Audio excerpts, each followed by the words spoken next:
beyond my practice. Yet I have known those which have walked in their sleep who have died holily in their beds. Wash your hands. Put on your nightgown. Look not so pale. I tell you yet again, Banquo is buried. He cannot come out of his grave. Even so? To bed. To bed. There's a knocking at the gate. Come, come, come, come. Give me your hand. What's done cannot be undone. To bed. To bed. To bed.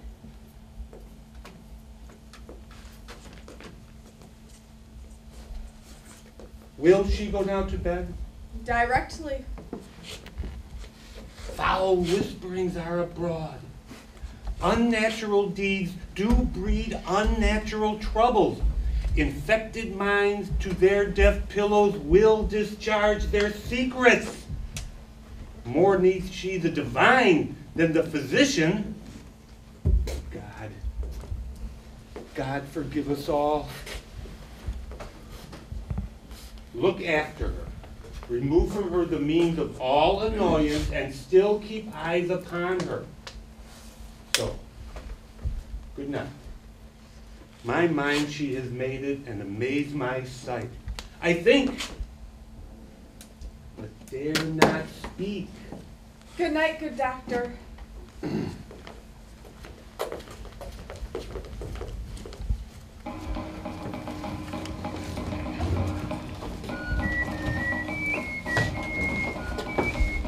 The English power is near, led on by Malcolm, his uncle Seward, and the good Macduff.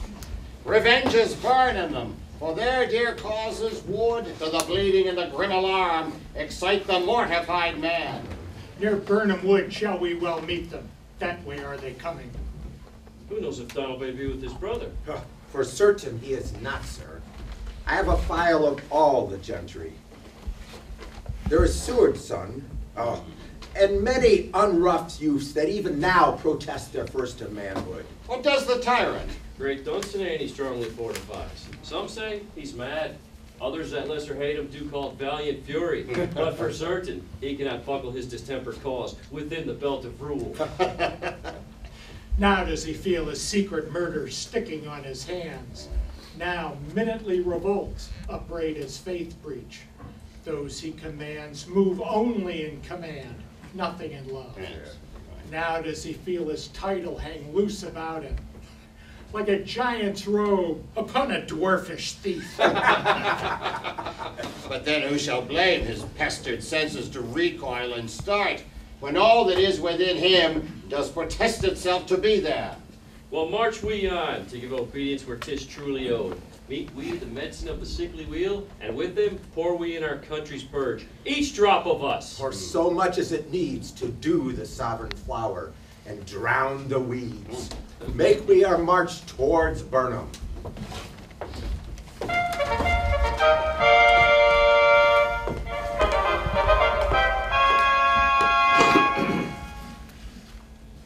Bring me no more reports, let them fly all. Till Burnham would remove the Dunsinane, I cannot taint with fear. What's the boy Malcolm? Was he not born of woman?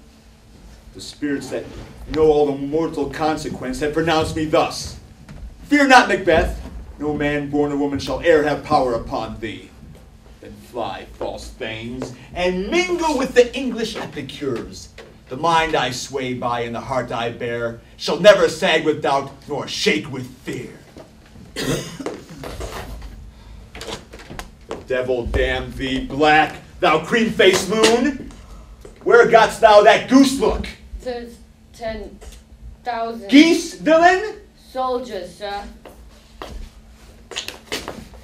Go prick thy face, and overread thy fear, thou lily-livered boy.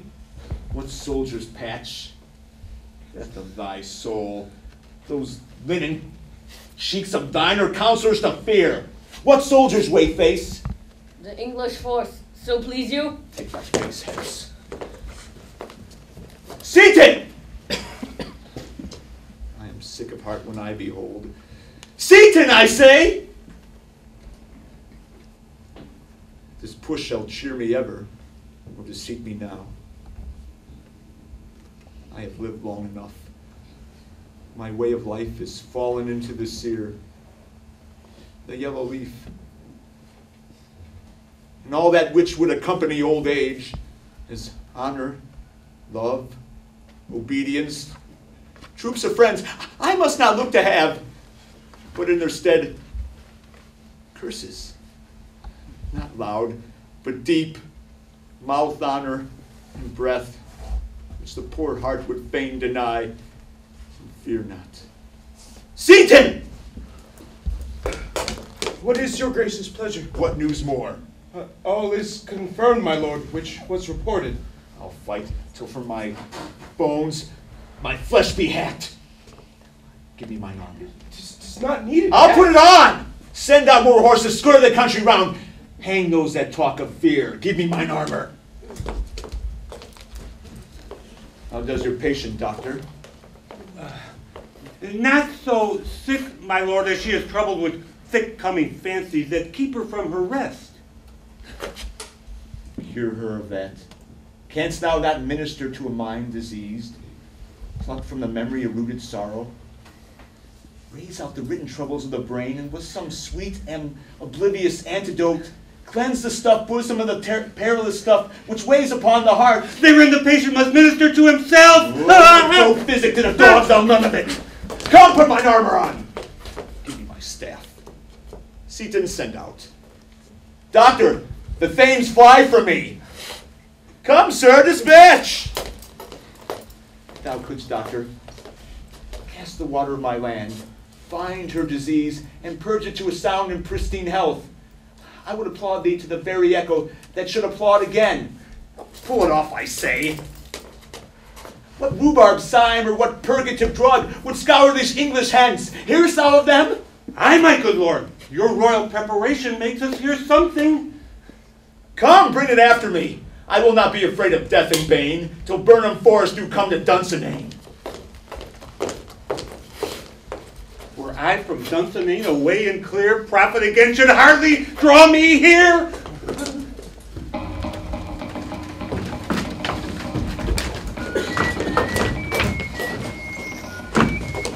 Cousins, I hope the days are near at hand that Chambers will be safe. We doubted nothing. What wood is this before us? The wood of Burnham. Let every soldier hew him down a bough and bear it before him. Thereby shall we shadow the numbers of our host and make discovery in report of us. It shall It be shall be done. We learn no other, but the confident tyrant keeps still in Dunsinane and will endure our setting down before it. 'Tis his main hope. For where there's advantage to be gone, both more and less have given him the revolt. And none serve with him but constrained things whose hearts are absent too. Let our just censures attend the true event, and put we on industrious soldiership. The time approaches that will with due decision make us know what we shall say we have and what we owe. Thoughts speculative their unsure hopes relate, but certain issue strokes must arbitrate, towards which advance the war! Hurrah!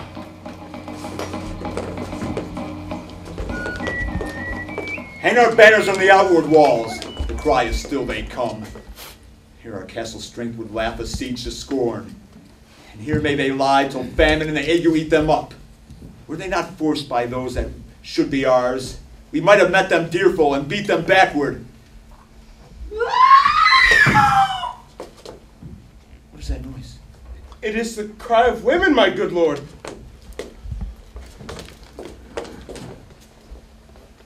I've almost forgot the taste of fears. The time has been. My senses would have cooled to hear a night shriek. My fellow hair would at a dismal treatise rouse and stir, as life were in it. I have supped full of horrors. The direness familiar to my slaughterous thoughts cannot one start me. Wherefore was that cry? The queen, my lord, is dead.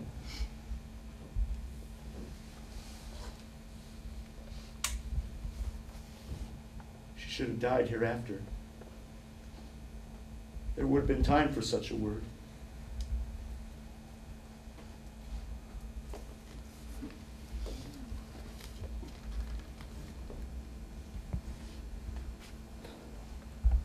Tomorrow, and tomorrow, and tomorrow creeps in his petty pace from day to day, to the last syllable of recorded time. And all our yesterdays have lighted fools the way to dusty death.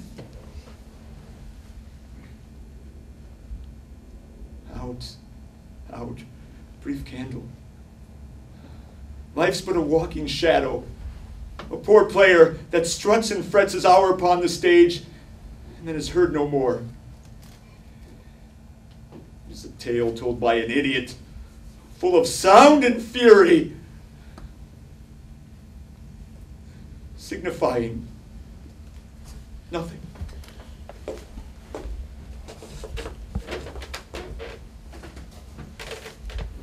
Thou comest to use thy tongue, thy story quickly.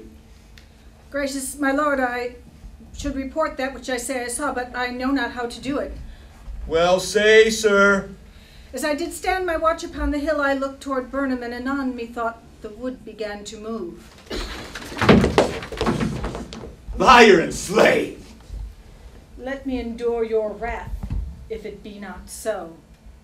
Within this 3 mile you may see it coming. I say, a moving grove. Thou speakest false.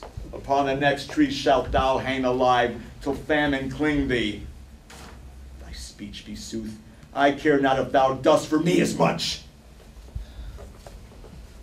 I pull in resolution, and begin to doubt the equivocation of the fiend that lies like truth. Fear not till Burnham Wood can come to Dunsinane. And now a wood comes toward Dunsinane. Arm and out! If this which he avouches does appear, there's no flying hence nor tarrying here. Begin to be aweary of the sun. Wish the estate of the world were now undone. Ring the alarm bell! Blow wind, come wreck! At least we'll die with harness on our back!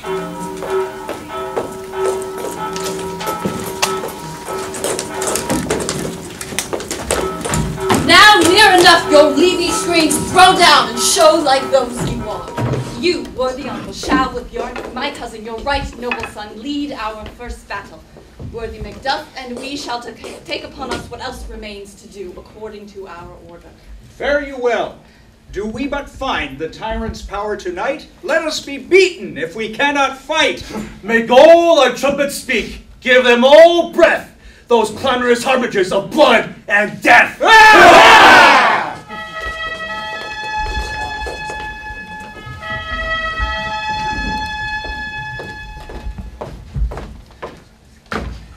They have tied me to a stake, I cannot fly, but bear-like must fight the course.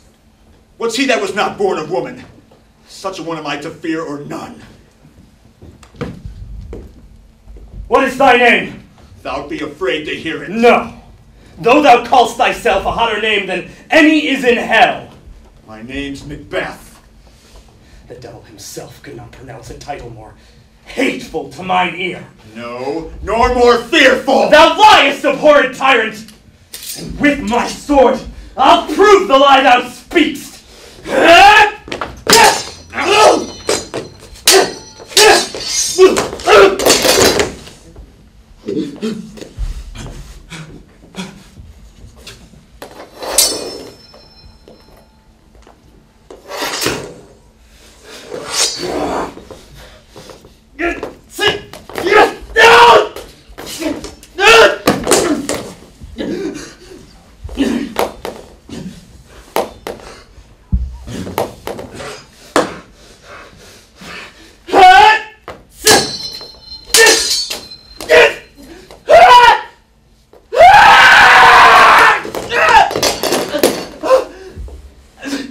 Thou wast of a woman born, but swords I smile at, weapons laugh to scorn, brandished by man that's of a woman born.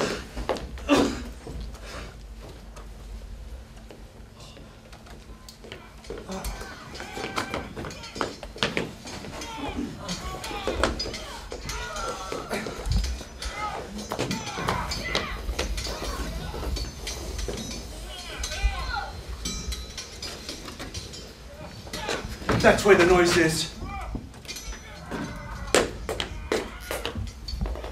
Tyrant, show thy face! If thou be slain, and with no stroke of mine, my wife and children's ghosts will haunt me still.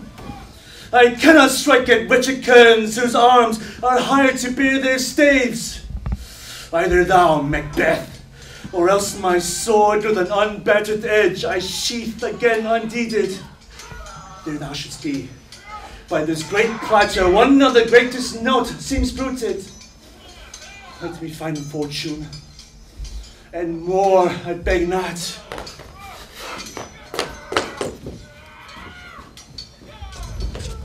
This way, my lord.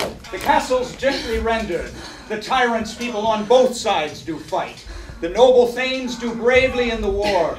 The day almost itself professes yours, and little is to do. We have met with foes that strike beside us. Enter, sir, the castle.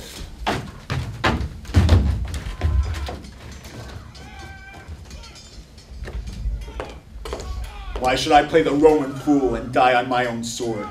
Whiles I see lives, the gashes do better upon them. Turn, hellhound, turn! Of all men else I have avoided thee, but get thee back. My soul is too much charged with blood of thine already. I have no words. My voice is in my sword. Thou bloodier villain than terms can give thee out.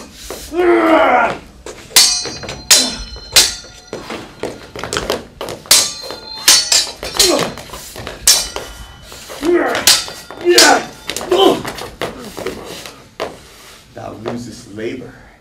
As easy the entrenched air with thy keen sword impress as make me breathe.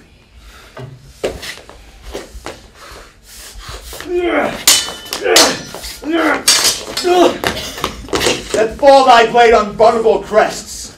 I bear a charmed life which must not yield to one of woman born.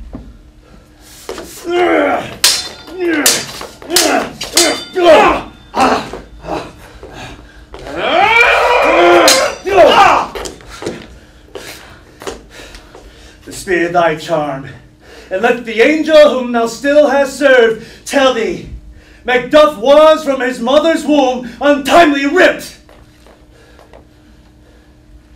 Cursed be the tongue that tells me so, for it hath cowed my better part of man. And be these juggling fiends no more believed, that palter with us in a double sense, and keep the word of promise to our ear, and break it to our hope. I'll not fight with thee. Then yield thee, coward, and live to be the show and gaze of the time. We'll have thee, as our rarer monsters are, painted on a pole and underwrit, here may you see the tyrant. I will not yield to kiss the